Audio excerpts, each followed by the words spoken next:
In this video, I interview Omega. We discuss a hidden secret of the UFO cover-up, namely, how aerospace companies may influence the policy of secrecy. Omega and the Hermetic Penetrator wrote the book Loose Threads, which has made the rounds and is linked below. No more small talk, let's go. Omega, thanks for coming on the show. Let's jump right into it. I just want to introduce this discussion with saying that George Knapp stated days after the December 16th, 2017 New York Times article dropped, and this is a direct quote, "There are people inside government now who are freaking out about this, who are opposed to the release of the UFO information, not necessarily because they worry about the public going crazy, buying guns and blowing up all social institutions. That might be a concern, but because they worry about their own culpability, about the lies that they have told, about money that's been stashed in the secret programs that should have gone to something else, about the taxpayers getting outraged." Knapp goes on to explain a little bit later, there are a range of motives for why people don't want this disclosure to happen. Some are worried that they are going to go to jail. Some are worried that it's the devil. Some just don't want the public to know, or they've got friends in industry, or they're worried about the Russians and the Chinese might find out what we're up to. There's a range of reasons. So, Omega, I recently had a discussion with you in Twitter DMs, and you broached a reason for the cover-up that I thought was disturbing, but also particularly fascinating as well. But I do think George Knapp's overview of why there is a cover-up is pretty good. Mm-hmm. Could you go into what we discussed recently about the defense industry's influence and involvement in policies to keep UFO reality from being shared with, frankly, 8 billion human beings that live on this planet? Absolutely.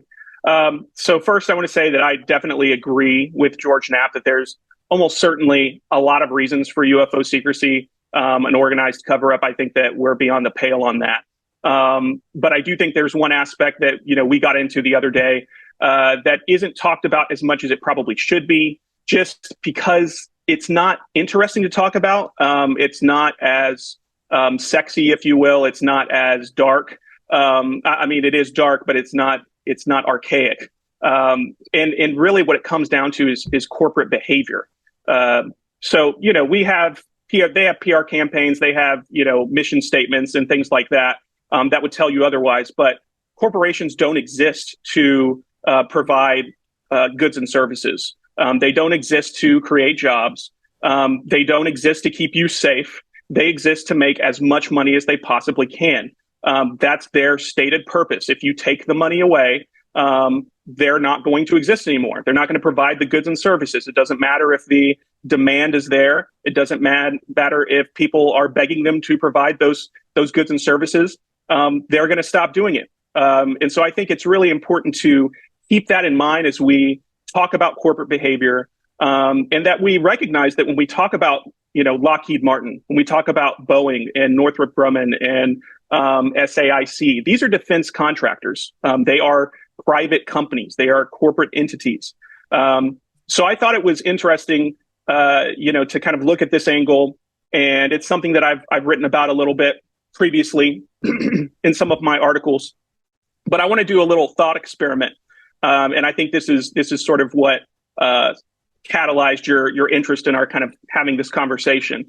So imagine that you're, and I'm going to just say that you can be as a person, right? I think legally corporations are people, whether you agree with that or not. Imagine that you are a prominent aerospace contractor, okay? You're a prominent aerospace contractor, and you get these contracts routinely that are in the billions to make conventional weapons and to make conventional aircraft with marginal improvements over time. And speaking of time, you don't even have to deliver on time. The defense budget is never in question. Your only purpose, again, is to make money. You're a corporate entity. But it turns out that a long time ago, you came into possession of some alien technology. Now, let's say that hypothetically, you had the option to reverse engineer that and release it all at once. For whatever reason, it was determined that if you throw enough money at it, if you throw enough people at it, you can you can feasibly reverse engineer this in a reasonable amount of time and release it all at once. Okay, now this is a very wild. I don't believe this is true. This is just sort of a wild speculation. What would that mean for your business? What would that mean for your bottom line as a corporate entity who sells conventional aircraft? Well, your conventional aircraft probably become obsolete. If not obsolete, they're at least massively devalued. All of those billion-dollar contracts that you had that Congress didn't really care about, now they're pissed. They want a refund. They want a refund, and they also they don't want these old aircraft anymore. They want the new stuff. And on top of that, you can imagine that, let's say, and again, this is just a hypothetical, that one of these new advanced craft that you reverse engineered and released can do the work of, like, let's say 10 of your conventional aircraft. They cover a wider range. They can spoof multiple targets. They can, on radar, they can engage multiple targets at once, right? I mean, you could certainly charge more for one of them, one of these new aircraft, but how much more, right? How much are you going to have to charge to offset the hit you're going to take from losing all of the contracts you had before? The defense budget's always going to be there, but there are limits. And it's possible that the cost to manufacture one of these advanced craft is way, way higher than the cost of, just continuing with your business model. And again, this conventional aircraft and weapons, that is your entire business model. It's in the U.S. government and every other nation state on the planet is trying to get their hands on, the stuff that you already currently make. All of your staff, all of your facilities, all of your R&D, your manufacturing, infrastructure, all of that stuff is devoted to producing conventional aircraft and weapons. And on top of that, if this craft renders conventional weapons, moot, or nuclear threats moot, that's really awesome for world peace. Like, you and I would get really excited about that. But if you sell nuclear weapons or weapons platforms for delivering nuclear weapons and nuclear deterrence and things of that nature, that's not bad. That's bad news for you. That's bad business. So again, I think this is sort of comparable to big tobacco, right? Big oil. This is sort of like same song, different dance. Call it big war. So what do you do if you're in this situation? Okay, you've got this alien technology. You can probably make some progress over time, but you've also done the research to know this is going to be really bad for my business. What do you do in this scenario? Well, you probably just go with the flow, right? You do what you always do. You stovepipe the shit out of it, and excessive secrecy makes the progress slow. But you don't really care, right? You keep on a skeleton crew, and you do what basically it seems to what seems to have happened. What we see in the Wilson Davis notes, right? That scenario, right, where you look at it and you take it out, and if you can't make progress, you put it back up. And if you can't make any progress, then who cares, right? Because maybe things will be different later. But right now, you're making money hand over fist without it, and you exist solely to make money. So why take that risk? And again, I feel compelled to keep going back to, this is not you and I, right? This is a devil's advocate situation. This is a corporate entity who exists solely for the purpose of making money. So let's say on the chance that you do make some progress, you're probably not going to release it all at once for all of the reasons we've talked about, right? So you might weave those technologies slowly, and I mean really slowly, into your conventional aircraft. And it's this sort of long-term, slow burn cash cow, right? It's the gift that keeps on giving, the goose that lays the golden egg. And maybe you do try to develop a full working craft and pack it away for a rainy day, but that's just a fail-safe. It's nothing that you would use unless you absolutely had to. You might rent it out, if you will, right, for covert ops and demos to people who support you on the inside and know how to play by the rules. But as long as everyone else is doing the same thing and playing by the same rules that you do, then everything's going to be fine. And they're probably going to, because they're corporate entities too. They're doing the exact same thing. They're milking it for all it's worth for as long as they possibly can.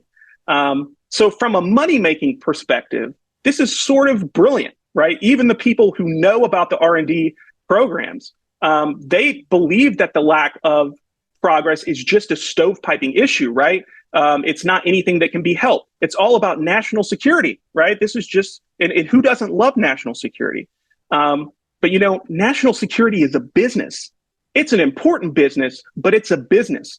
I mean, when you're a corporate entity, everything's a business. So, if someone tries to push you into action or to make you, progress quicker than you'd like to, you can always just cite national security. And obviously, that is a true consideration. You want to make some progress because if a near-peer adversary strikes first or releases that technology, you want to be able to respond. But I think based on what we've seen so far, I don't think that we're really close, that anyone else out there is really close with this kind of technology. It may be that we're actually the only game in town. We've heard about the hypersonic missile programs. Those are ramping up.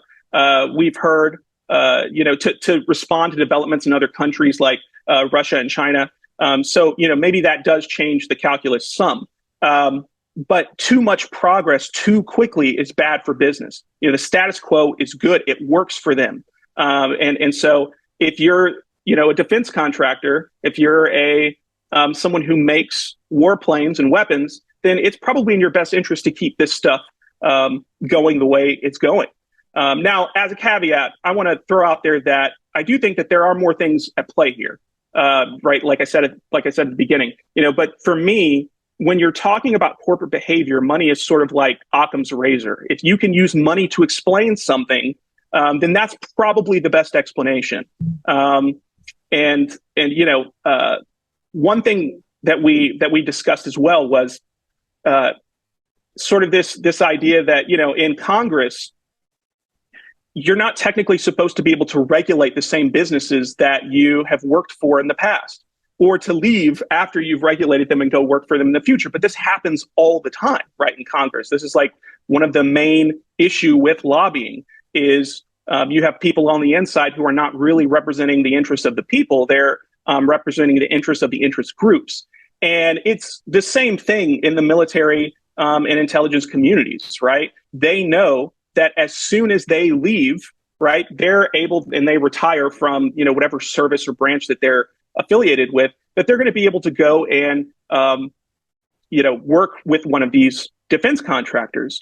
And so, if the money's right, and you mean someone that worked in the military, right? Someone that worked in the military, or the intelligence community, intelligence defense apparatus.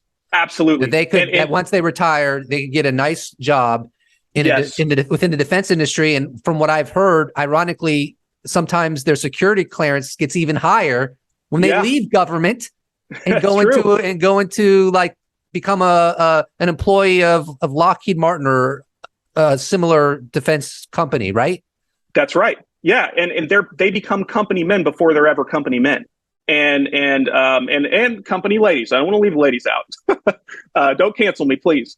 But you're corrupt too, ladies, just as much as the men, and everybody else as well. But I think that these folks, they know the score, right? They know, just like you said, that the private companies, that private industry is actually more powerful than the federal government in a sense. And so even if some of those programs do have, oversight, the people that are facilitating that oversight are going to be working for those companies in 5 to 10 years, and whose interests are really being represented. And it just doesn't. It's definitely a conflict of interest. I mean, we can't assume that the people that are working for these companies would necessarily have the perspective of the company's profits come first, but they're susceptible to that, right, by receiving money or what have you. Absolutely. Yeah, that you got it. That's exactly. So that was kind of my thought experiment and sort of where my head's been at as we've been talking about, what's the motive behind the cover up. I do think there are lots of other reasons. I just think that it seems to me that this is, if you're looking for one that has kind of a center of gravity or one that's sort of underneath or underlies all of the others, this to me makes the most sense, in my brain. So let's say a defense company like Lockheed Martin was given a contract by the United States government, was given materials of exotic origin to examine and attempt to back engineer and turn into weapons that can be used. Do you think that some of the higher ups, this is all theoretical. I'm not saying Lockheed's doing it. You're not saying Lockheed's doing it. This is just a thought experiment. Do you think potentially some of the higher ups at Lockheed may intentionally slow down progress in back engineering UFO technology, because they know that once that gets finalized, they may lose money, as you underscored, because now they're creating technologies that will replace all the other technologies, and this could lead to a much less profit overall. What's your take on that? Yeah, I think that you kind of got the gist. Or on the other hand, will they go full steam ahead in back engineering it, but they might not even tell the oversight committees truthfully where they are, because it may not be in their best interest from a financial standpoint? What's your parsing of that? Yeah, so I think you offered two very likely scenarios, in my opinion. Now, I will kind of parse it out this way: is there's a difference between, it's really easy to be intentional about something when being intentional means just not doing anything, just going with the flow and keeping the status quo. Stovepiping and secrecy is not something that is new or unique to the UFO topic, right? This is just the way things work. And so being intentional, like intentionally trying to stifle progress, is not really something that they have to try all that hard to do. It's just, don't take any extra initiative, right? Just let the things that the way these programs would naturally go, let them go that way. And, and again, you can wrap it all up in national security, and it's possible that you believe that too. That hey, I think it's a motivation issue, right? Like even if they're not like calculating it explicitly in their mind, they may be like, "Why am I going to bend over backwards as a corporation and create an environment where we can understand this technology as quickly as possible when I can just do what's always been done, stovepipe the shit out of it, as you put it, and know that this is going to." Even if it's not written or explicitly stated, it's just kind of built into the equation that this kind of handling of the technology is going to slow the progress. They know, maybe even if it's just subconsciously, this is good for business, because once we crack that technology, now everything changes. It may threaten how much profit we make. So they're just like, let's just keep everything going, instead of being like, we have to understand this technology now. Right. What changes with stovepiping can we implement so that we can speed up progress in understanding this technology? They may be like not even thinking about that or having meetings about that, because at the end of the day, if you're Lockheed Martin, the bottom line is, how much money can we make? It's not necessarily something like, let's speed up the back engineering program as fast as possible so that we can help the United States accelerate their dominance as fast as possible. You would want that to be the case, but it may not be the case. And therefore, this is part of a sort of weird, insidious contribution to the cover-up, if you will. Yeah. Oh no, I agree. I agree absolutely. And then this also may contribute. This may also contribute to why they don't want other scientists and engineers coming to look at it to understand the technology for other purposes, such as clean energy, other means of improving the state of humanity, because that gets real messy. Right now, they don't have complete control over the technology. What if these other engineers and scientists come in and they discover something? Where does who gets the rights to the patents? It's just real messy. Right. So the problem is, by putting this technology in a corporation, the corporation is going to hold on to it like the ring from Lord of the Rings, right? Right. Yeah. And they're just going to be, because they're going to see this technology as like the ultimate manifestation of power. And what corporation wants to give up even an inkling of their power? You think Lockheed Martin wants to? I don't think so. Yeah. So it's a terrible situation. It's the United States government, assuming they have recovered exotic technology, they put it into the hands of corporations. Now they're at the whim of corporations and the momentum that naturally stems from corporations, which is profit oriented. And the problem is corporations are not there to improve humanity. No, by and large, right? They're not there to stop global warming. They're not there to improve technologies that could benefit humankind if that's not the way they make money. If you're a defense contractor, the way you make money is by getting as many contracts as possible and continuing to get money. You don't want outside interests looking at your technology because that opens up a whole can of worms. If you're Lockheed Martin, you want it all to yourself, baby. You don't want the rest of 8 billion people because that's a threat to your power and to your potential profit making. It could open up the door to lawsuits, as has been discussed. So yeah, it's a pretty terrible situation. It's not really. It's not helping humanity to progress when they have the most advanced technology in the world because it doesn't stem from mankind. And now they're using all of their powers through lawyers, corporate power, their influence on the American government, because guess what? They're the ones that make all your weaponry. So they kind of have a lot of influence there. It's a big mess, ultimately, would you say? Oh, yeah. Yeah. I mean, absolutely. All of those things are operative. And I will say this. This is not an idea that's way out there, just a really big reach conspiracy theory. And I think that this is we see this every day in other industries. This is not like there's a pattern. There's a precedent for this. So go into some of that. Go into some of those precedents that have already been observed in other companies where they do something like this, but just not with alien technology. Go into that. Sure. Well, I think I don't have like concrete examples. We can certainly pull some of those, but I think the recent release of the B-21 Raider seems like a kind of an interesting subject to talk about because you have this craft that supposedly has all of these, new fancy abilities to spoof radar and, it's got, new reflective surfaces and all of these things. And I just wonder how long have they had each of these individual capabilities?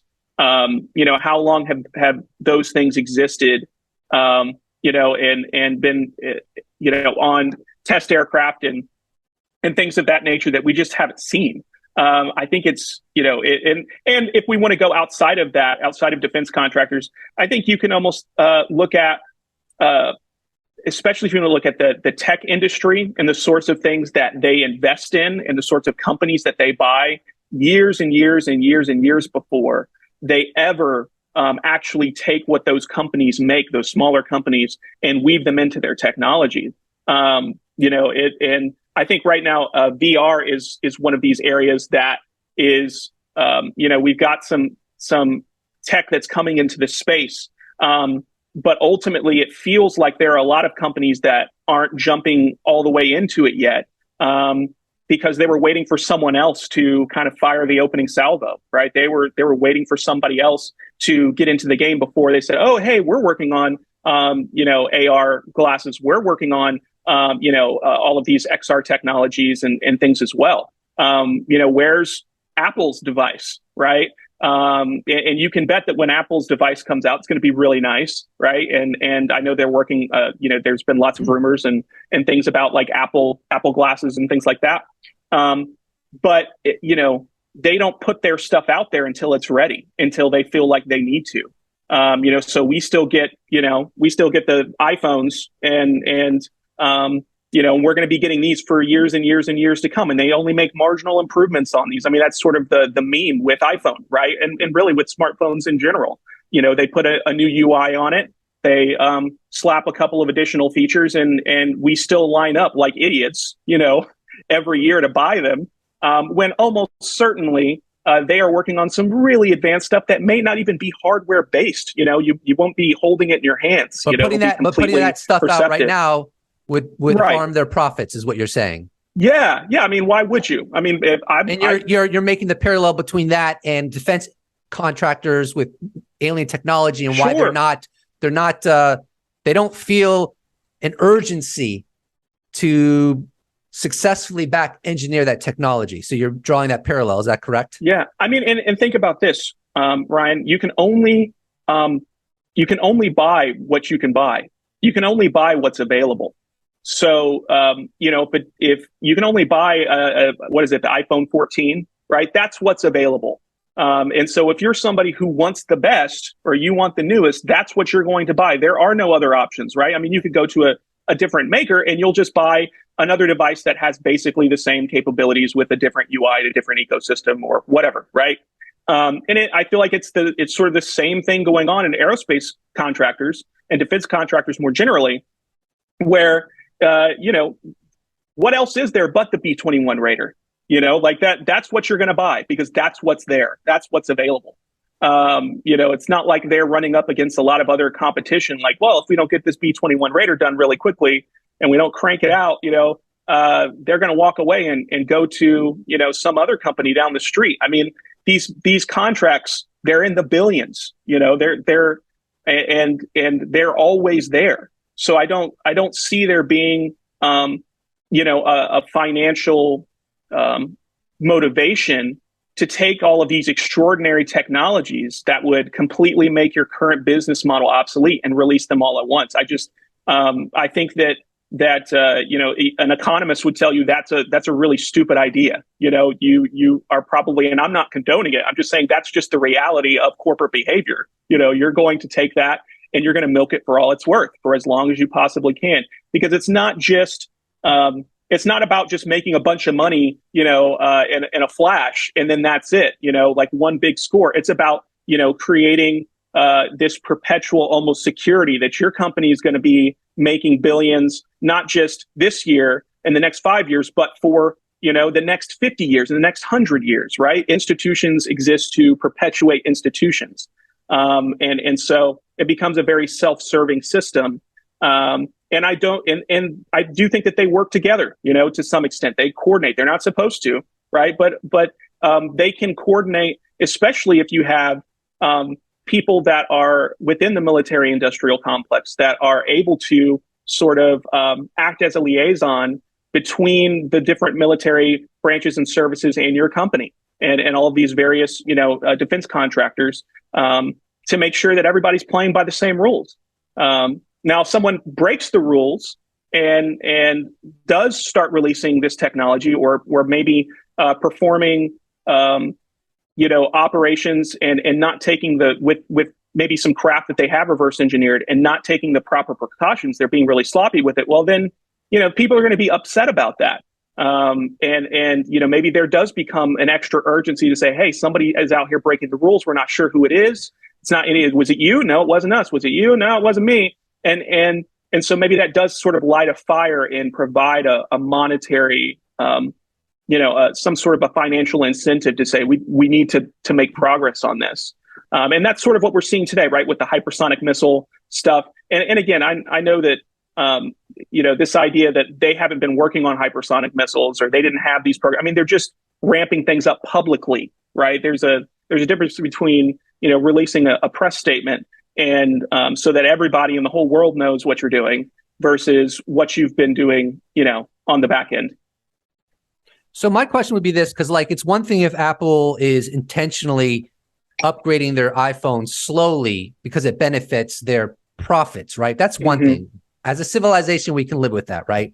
Right. But when it comes to a corporation literally having alien technology where the physics are completely different than conventional understanding of technology, and that what they have in their possession could literally, and this is not hyperbole, but could literally save the world on multiple levels, then it becomes a problem. So what would your solution be? What would your solution look like for examining these technologies that have been recovered in a fashion that would accelerate the improvement of humanity during a time when our environment is it has all kinds of threats upon it, to the point where we don't even know if humanity is going to survive 200 years from now? We might destroy the planet. So the urgency is objectively there. The conflict is these defense companies, they don't want to share the technology. They don't want outside eyes and minds converging on what they see as the ultimate power possession. And then there's also national security concerns, so we can't ignore that. Yes, I think it's imperative that we have outside scientists that are not with tunnel vision of national security, that are not with tunnel vision of defense industry orientation, look at this and say, hey, how can we understand this technology for the sole purpose of improving humanity as a whole and the survivability of our species going forward? What kind of strategy would you implement to ensure all this happens, but yet we still don't want this technology getting into the hands of adversaries, because that would create a whole other problem that would just make everything a lot worse? So what would be your strategy? Oh boy, yeah. What kind of laws would you pass? How would you implement this, etc.? Well, I think that what we've got to do is we've got to make sure that we emphasize.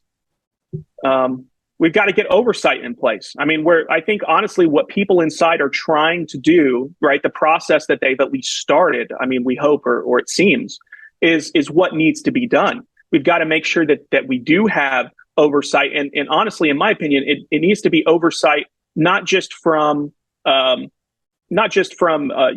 the military industrial complex, but oversight to our elected officials, right? And I think that we need to make sure that our elected officials are also, that they have oversight, right, as well, so that you're kind of watching the watchers to make sure that they're not taking money from those lobbyists and from those companies, and they're not working in concert with those companies, before or after, their tenure.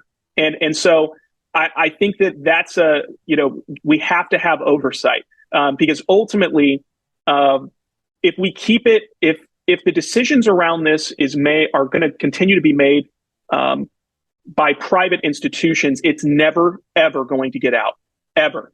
Exactly. So the most dangerous, the most dangerous thing to an institution, however, is the individual.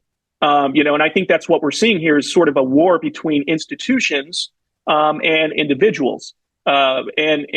Individuals can be very dangerous because to the status quo, because they may not play by the rules. They may decide that, I'm tired of being a company man. I want to now, I want progress. Someone who not too long ago, I think in 2019, that, Eric W. Davis, Dr. Davis, talked about this setup. And you could tell in his interview with Alejandro Rojas that he was really upset. And he was sort of incensed that, really frustrated by this process of stovepiping where you can't actually make any progress. And he was angry about it. And, and it seems that anger is a really powerful tool to make progress on this. And I do think that we have seen that, Congress, there are members of Congress that sit on these committees that they are angry. They're angry about what's been going on behind the scene. Obviously, we're angry about it. And, I try not to be angry, but I think that there's sometimes when it can be sort of a useful, where that emotion can be a useful catalyst for change.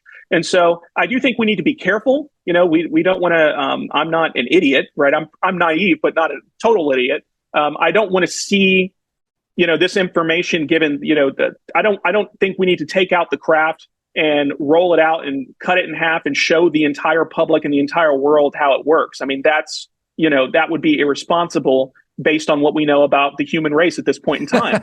Yeah. And I'm not suggesting that that's the case, but there has to be some mechanism, or there has to be some middle way, ground, some balancing of it. It can't be all defense industry. The stakes are simply too high. And with this one, I want to ask you, and I know I interrupted you, but you can go back into your train of thought anyways.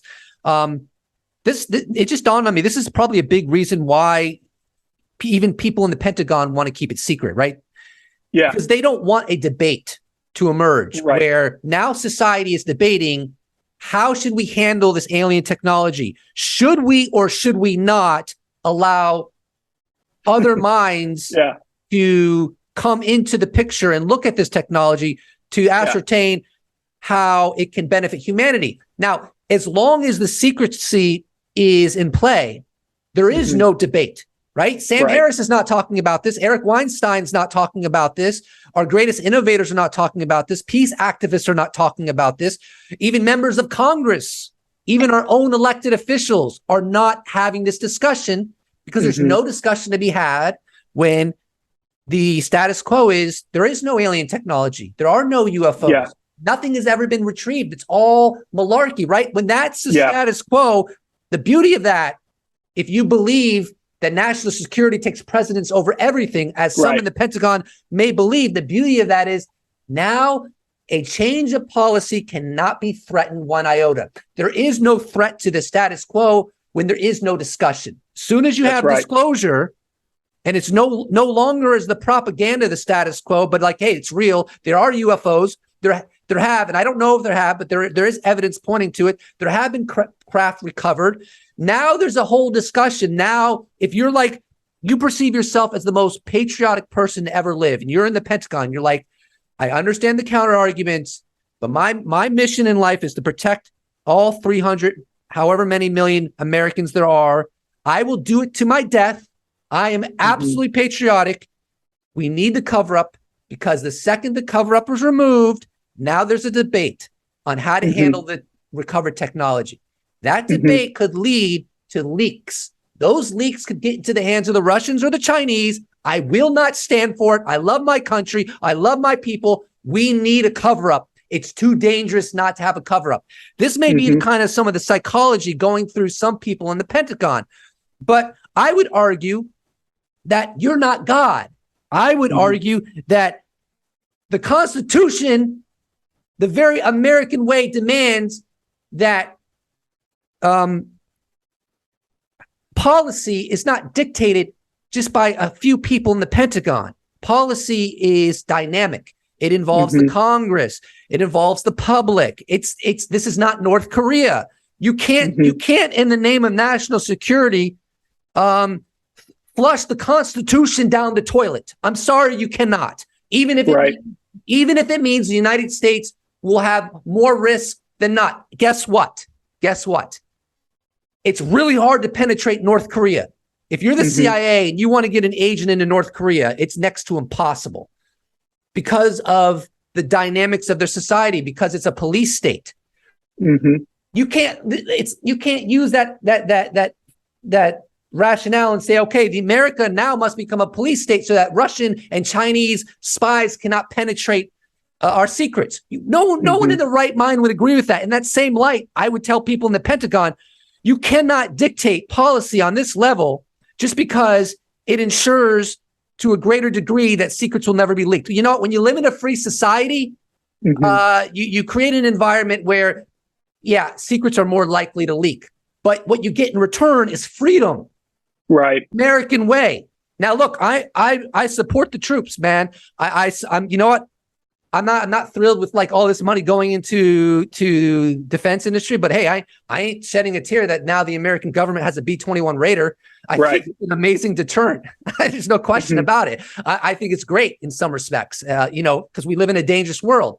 And I support the military, but what I don't support is this ignoring of the American Constitution because you think you know what's better. No, that's not the way America works. There are risks involved with doing the right thing. There are risks involved with staying true to your Constitution. You could become like Kim Jong-un, and your national security will be amazing, right? Because there's not a person from the CIA or MI whatever that could penetrate your society. But your citizens aren't free, man.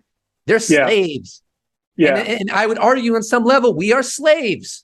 We are slaves to the national security rhetoric that we have to keep this secret at all costs. We are slaves to ignorance. When you consider the lack of knowledge or the ignorance that has permeated our civilization for 70 plus years because this has been kept secret, we are slaves we are slaves to an ideology that very few have determined is best for humanity, instead of being exposed to the truth of our reality and seeing where we go from there. I don't want to live as a slave. Do you want to live as a slave, Omega?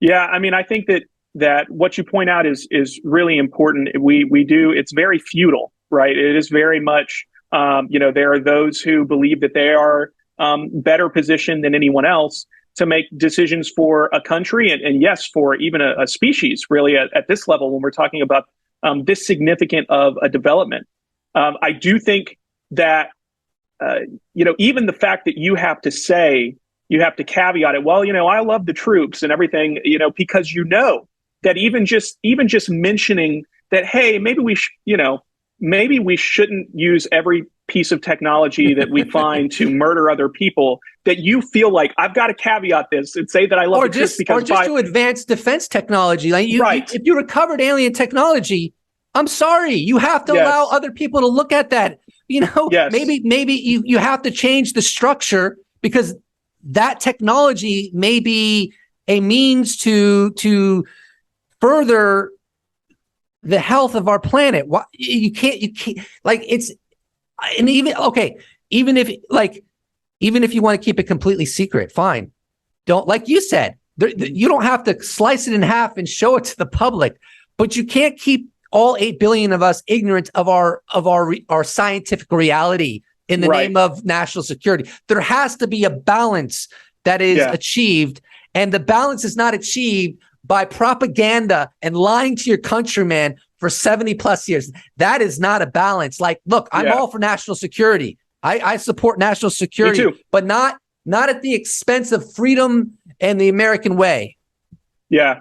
And I think, there are, if we can't get outside of this mindset of safety over everything, and safety over, and not even safety, dominance over everything. I think that sometimes we can wrap up military dominance and call it safety. I mean, there are lots of countries where people are perfectly safe, and their countries aren't necessarily the most dominant military forces in the entire world. I don't want to get into to all of this, because this is not an area where I'm anything like a subject matter expert. I'm just an armchair. I'm a person who yells things at people. Me too. Well, hey, that's what we need sometimes. You need some people to yell things at you. But I think that's this discussion that we're having. I just want to interject. I'm not saying that the defense industry shouldn't have their say, right?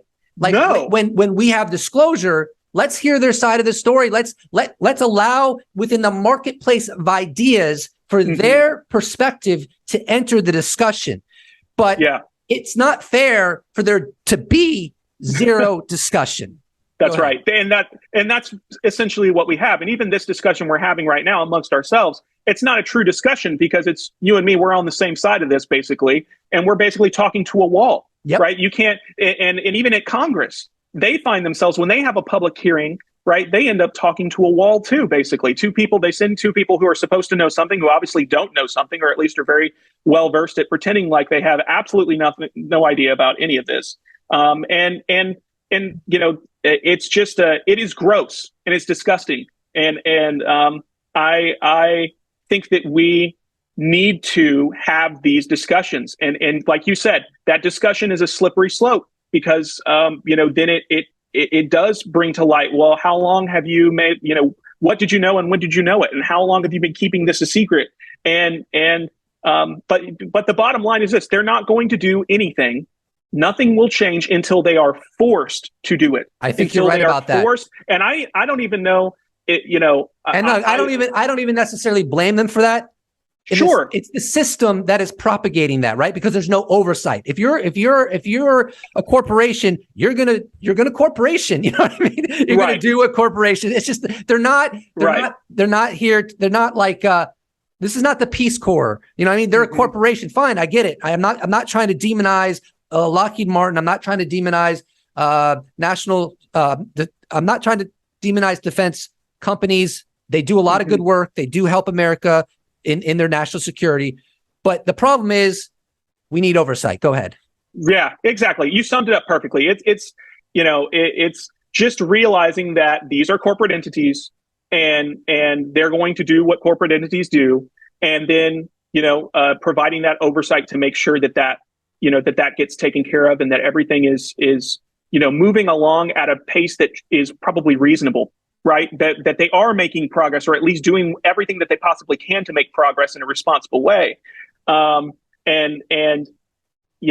on top of that, one thing I wanted to bring up is I saw a tweet that you sent out. I think it was yesterday, about the smoking gun, right? Looking for the smoking gun, and this is something that you and I have discussed, I think, often. And I'm anti-smoking gun because I don't think it's realistic.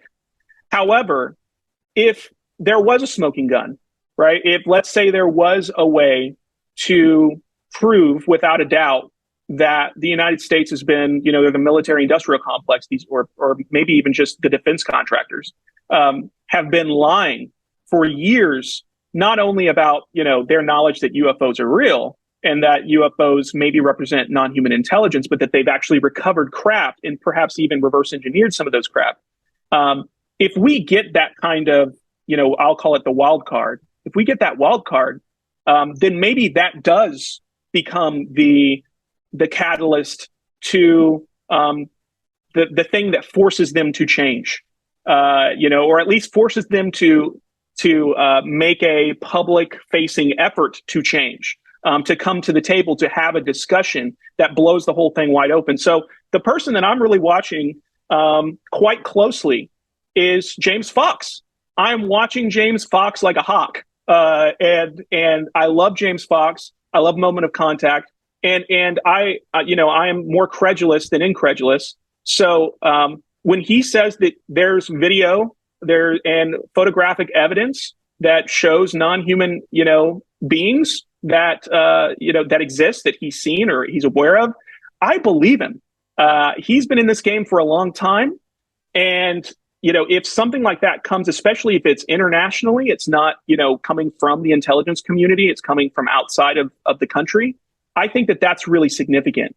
And if that is to happen, I believe the people who have already decided not to believe it won't believe it. Mick West won't believe it, right? There will be lots of people who don't believe it. They'll say, oh, it's just CGI, it's whatever. Even if they analyze the video and they say, oh, it's a real video, it came from that time period, this is the kind of camera and film, they'll say, well, then that's a puppet, and here's all the reasons why this isn't legitimate, and it's possible that they're right. But if you're able to get that kind of high quality evidence, and it is analyzed and it is determined that, hey, this is very likely to be true, some mainstream media outlet's gonna bite eventually. They're gonna be like, well, we can't, if it all lines up and it's all there, it's gonna get out there and it's gonna blast out and it's gonna be quick, and it's not gonna be one of these one of these links that you see at the bottom of almost like an advertisement on, to the National Enquirer, right? It's going to be a big story. And so, I'm naive with this, and I probably am, but I think that's what I'm most excited about right now. I know everybody's looking at the NDAA, and I'm excited about that too. The whistleblower thing is huge. We haven't really gotten into that. But I am optimistic that it's at least something that's in the works and that it's something that's going to happen. I know it's not perfect, but I'm really watching James Fox, and I really think it's possible that he does a disclosure, right, by himself. Not by himself, but that he's sort of the quarterbacks, something like that. And so anyway, Mr. Fox, if you're out there, I'm watching. If you're listening. I watch it, and I know I'm not the only one. And so that's something that I'm really hopeful and excited about, just because it's an individual, right? It's not relying on an institution; it's relying on an individual, and an individual. I think anybody who has seen him or is aware of him is he's trustworthy. He's someone who's in this for the right reasons, and the people he works with probably are as well. And so. That's something that I'm looking forward to a lot. So, yeah, I mean, James Fox's next project, which is, as far as I understand, he's already begun, is to ascertain where the smoking gun evidence is located and who has the authority to release it. And that's his next project that I'm sure is going to take him months, if not years. And so I told James when I was interviewing. I said, listen, James, 95% of humanity supports what you're doing with this next project because we just don't want to be lied to. There are some people who do want to be lied to. That's why I say 95%. So I'm going to just ask you one more question, Omega. Maybe I can bring you on another time if we want to go into other things, but I really enjoyed the focus of the cover-up and how defense industry influences that, because it's fascinating. And I think there's something to be said when you have an interview that's really focused on one topic. But the last question I want to ask you is, it's obvious how disclosure could lead to many innovations. For example, Elon Musk or Jeff Bezos would be like, oh my God, this technology is real. Okay, how do we understand it? How do we figure it out? That would be a microcosm of a macrocosm, because they would be saying that and thinking that, at least to some extent from a business standpoint, but I'm sure they do have some good feelings about humanity too, want to benefit humanity. So there would be that component within their psychology. And you know, they're entrepreneurs and they do a lot of things, and they're not just defense industry tunnel vision like Lockheed probably is, I would assume. So there's that. And so there's obviously getting more minds looking at the technology, if it's been recovered, and or just knowing it exists. And then finally, you know, our world scientists and engineers just asking the question, asking the question, how does it work? They're not asking this question by and large. Why? Because it's been a cover-up for 70 years. By them asking the question, they would start, their minds would expand, and potentially breakthroughs would ultimately emerge because our understanding of reality would change, and then they would try to catch up with that knowledge that these exist. Okay, now we have to catch up and ask ourselves, how do they work, and see what answers we can come to. Well, obviously, the scientific community hasn't, that process of inquiry and research and imagination has not come into the zeitgeist, because the zeitgeist has been manipulated by propaganda, by the US government, by other governments. There's been a cover-up. I know that sounds outlandish. I know there's probably skeptics watching right now that says, that is ridiculous. That is impossible for 10 different reasons, and I'm going to go over them now. Fine. I still think you're wrong. But that kind of debate is beyond the scope of this video. The past 5 years, all the evidence points to a cover-up, frankly, and that momentum has not gone backwards. It has not imploded, but that's beyond the scope of this video. My last question for you, Omega, is not looking at the technological advancements we would make, but more of like a psychological, spiritual level, cultural level, societal level, philosophical, religious level. How would UFO disclosure, which let's define as just confirmation scientifically that there are unknown technologies in our airspace, in our oceans, of unknown origin, unknown intentions, unknown provenance, just a complete mystery. The only thing we know, at least publicly, is that this technology is out there. It's not being operated by humans. It's being operated by some other intelligence, and that's all we know. How would that influence human psychology, spirituality, behavior, philosophy, politics, and so forth? Go ahead. Well, that's a big question, right? It's a big question. So I will do my best to try and be brief, which is not my strong suit. You can take as long as you want. We're 50 minutes in. If you want to take 10 minutes, go for it. Sure. So, you know, there's a quote that I use too often, and it's by Thomas Aquinas, and it's whatever is received in the manner of the receiver.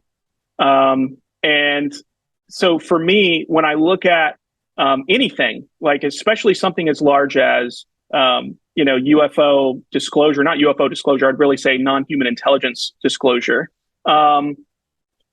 It's going to strike everyone in a way that is unique and particular to them. And, you know, I suspect that there are many who would dig in, that would, you know, dig their heels in and further entrench in whatever it is their worldview, their current perspective and worldview and is.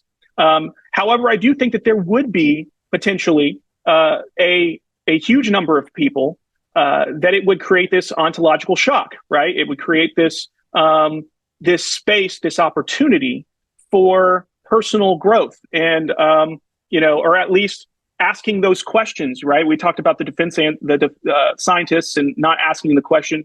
Maybe there are people who need to be asking questions that have sort of not been even on the radar for them, in a sense. But now that you know that there's this other reality, this greater reality that you are a part of, that you're not separate from, right? That you're a part of, maybe it does bring into question, bring to your mind these questions that might very well change your life, right? It might change your beliefs. I know a lot of people think that this would melt religion, right? That all religion would just become obsolete. I actually don't think so. I think that it's, sure, maybe there's some people who would leave their current religion, right? Or, they might change certain beliefs, but I think that it would actually lead a lot of people to seek out, belief in spiritual meaning and things like that. I think that uncertainty, uncertainty and chaos, even to some extent, is good for human character building, if you will. That's a very controversial statement. It is good. The people who in my life that I've met who love the most also happen to be the people who have suffered the most and the people who have gone through the most uncertainty in their lives. The people who, have actually gone through some things are typically the people who are the most empathetic to other people who are going through things, right? They've been there, they understand. And so I think that we've, as a species and as a race, I think that we've been living in this illusion of certainty for a long, long time, right? That we understand the universe.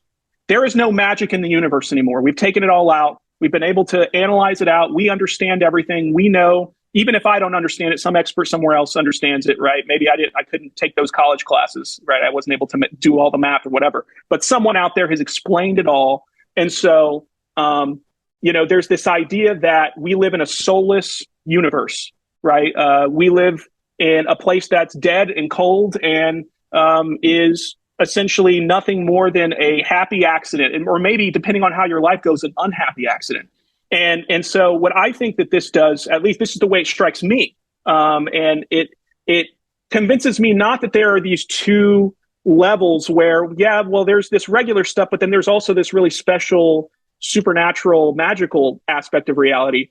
It's that not that nothing is sacred, but that everything is sacred, that everything is magical, that right now that you, in a certain sense, I know Lou Elizondo has talked about re-examining, what it means to be human.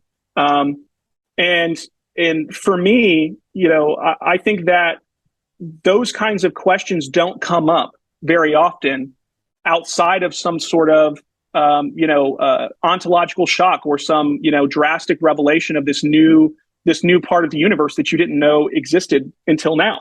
And so, I don't want to get too much into the perennial tradition here, because that's a whole nother thing. But, I think that disclosure that we talked about of non-human intelligence,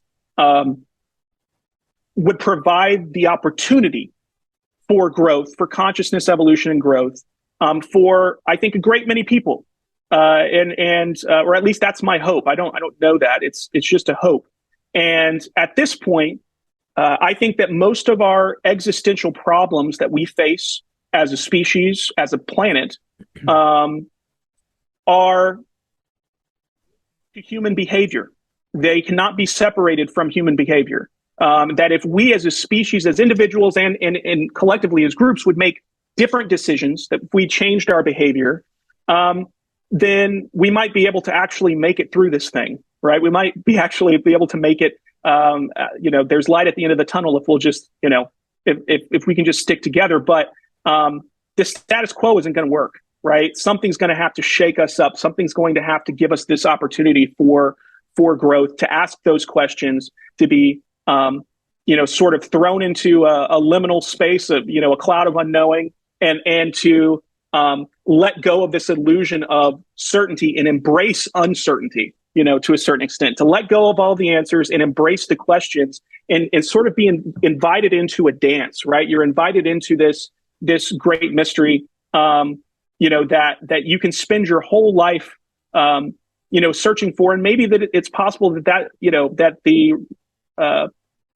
find that the purpose for our lives is not to find answers. Maybe the purpose of our lives, there's more meaning in the questions, and that's part of what it means to be human. And so anyway, that's I've gotten really off track there, but that's where my brain goes. And again, I don't think it's going to strike everyone that way. I do think that there will be people who will regress even, and there will be people who will dig in, but ultimately something's got to change. And I'll just say non-human intelligence, that kind of disclosure, certainly, I don't think it can hurt. I know there will be people who disagree with me, but I think that it can definitely help, help to catalyze that kind of growth that I think is needed to survive, not just as a species, but as a planet. Great. That was excellent. So what I would say is that, and this is a very, you could argue, very speculative spiritual perspective. I'm not saying it's true, but if everything in the universe has a purpose, mm-hmm. even suffering, right? Like even suffering has a purpose, joy has a purpose, struggle has a purpose, even being unconscious, if you find yourself unconscious, God forbid, that has a purpose. It all has a purpose coming into this being in this physical realm. Well, then this non-human intelligence that is potentially part of our biosphere or could be part of our biosphere and also coming from other planets. It could be a bunch of origins. Maybe it has a purpose. Maybe it has something to teach humanity. That doesn't necessarily suggest that what it is moral. Mm-hmm. But it could still might have something to teach humanity that will benefit humanity. And so when people in the Pentagon or the defense industry has policies promoting the wool being pulled over our eyes and making us slaves to our ignorance, I would argue that they may be delaying or disrupting a purpose that is divinely produced by the Almighty to have an influence on humanity. They are taking away that influence. They are playing God. And ironically, for those that believe they're doing God's will, they're actually being antagonistic to God's will by keeping humanity in the dark about stuff or biology or whatever that God has actually created with his own hands. So I find that very ironic. Omega, this has been great. I really enjoyed this. Your input was excellent. I think this was a very valuable interview, but I want to give you the stage to share any social media links, or I know you basically wrote a book as well. And those links will be the first links in the description below for people that are interested to check out Omega's work and his social media. Go ahead, Omega. Yeah, thanks so much. I really appreciate you having me on. And if anybody wants to check out, the paper right now, most people probably know about loose threads. That's something that I authored along with the Hermetic Penetrator. I think you'll really enjoy that if you haven't checked that out. You can find that on either my Medium page at Omega Point or his at the Hermetic Penetrator. You can find us both on Twitter if you don't follow us. We've both written, other things as well. And so I think if you enjoyed this conversation, you probably will definitely enjoy, following me and following Hermes as well. Great. The links of those will be in the description box below. And that's a wrap. Please don't forget to subscribe. And if you'd like to support this channel, you can check out my merch shop. You could become a patron. You could become a YouTube member. You could give me a one-time donation. All of those possibilities are in the description box below. Or you could just slap a like on this bad boy and I'll appreciate it so much. If you're still watching, put in the comments section below Omega. It just made me happy to know you're still watching. Thank you so much. See you in the next episode. Special thanks to all patrons, YouTube members, those that have bought merch, those that have given me a one-time donation. I couldn't do without you. Thank you so much. See you in the next episode.